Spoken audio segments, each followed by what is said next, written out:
Magandang hapon po sa lahat. God bless us all. Welcome kayo sa ating gawain. Dito na po tayo sa mga awit 37:10. Hindi magtatagal sila'y mapaparam.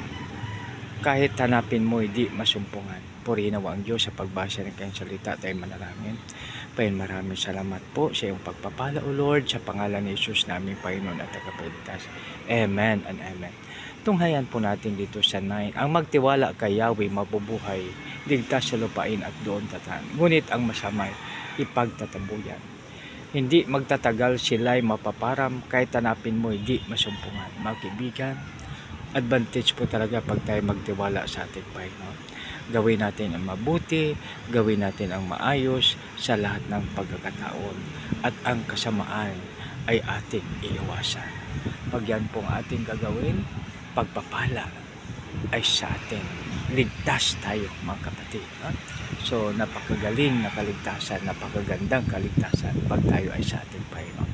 Tayo na po ay manalangin. Panginoon, maraming salamat po yung salita. Maraming salamat, O Lord. Tulungan mo kami na ito ay aming ma-share sa magitan ng aming mga gadget. Lord, maraming salamat. Sa iyo lamang ang kapurihan, kaluwalhatian. Sa pangalan ni Jesus naming Panginoon at Tagapagligtas. Lahat po ay magsabi ng Amen and Amen. God bless us all.